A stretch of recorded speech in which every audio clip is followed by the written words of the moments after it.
Eep, eep, eep. Hey, it's Leslie at Leslie's Cookies and Treats, and today I'm not monkeying around at all. Well, maybe a little bit. Let's decorate monkey cookies for Christmas. This is one of 6 different cookie designs using the same cutter. But before we dive into this cookie, did you know I also teach cookie decorating classes?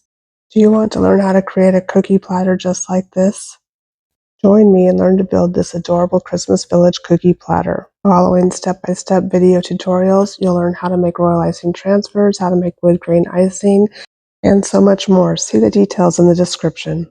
And get started creating beautiful cookies and beautiful memories today. So I have a couple of different classes. Be sure to check those out. But in the meantime, let's make this cute monkey cookie.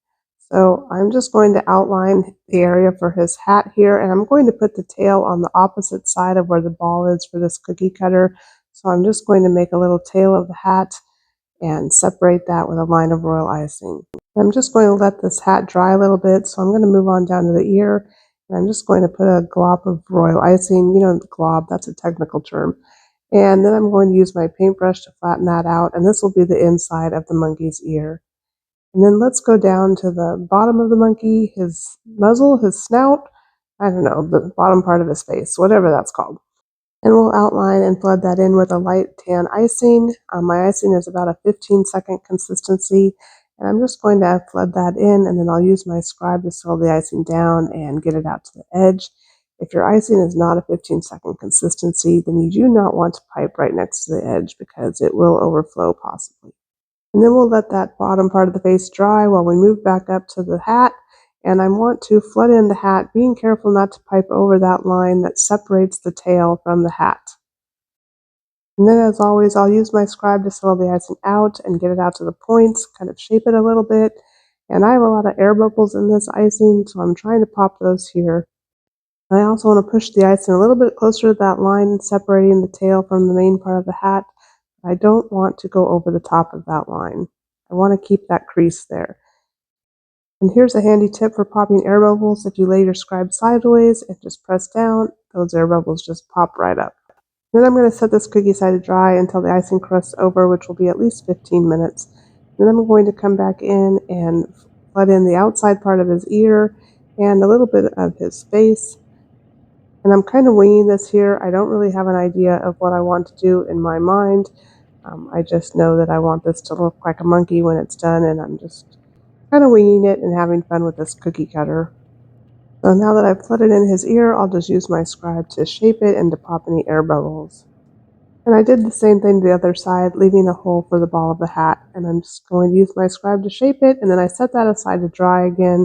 And then I came back in with my brown icing, and I'm just going to outline the section at the top of his head where his eyes will go, and use my scribe to settle that icing down. And then this guy needs a big triangle for a nose, so let's just outline that with black and flood that in, and then use my scribe again to shape my nose and settle the icing down and make sure I don't get any craters. And then I want to add a little highlight to that nose, so I'm just going to put a little line of white icing. And then my cookie has been drying for a long time. It's actually dry completely now. I let it dry overnight. And I'm going to just flood in a big fluffy hat brim here, and I'm going to use some sanding sugar on this hat brim. And I also want to put in the ball of the hat as well.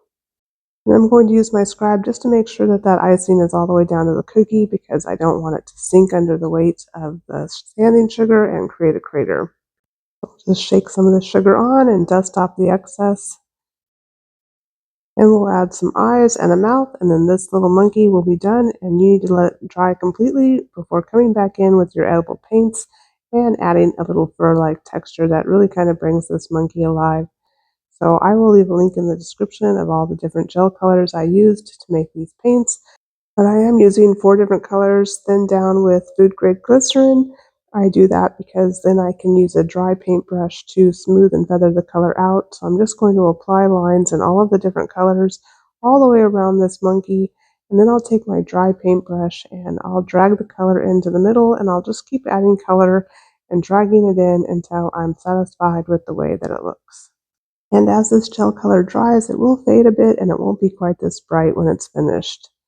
And once you're finished adding all the paint, you have your finished monkey. Or just winging it and playing around. I think he came out pretty cute. Be sure to subscribe to the channel to see all of the other different cookies that I made with the same cutter.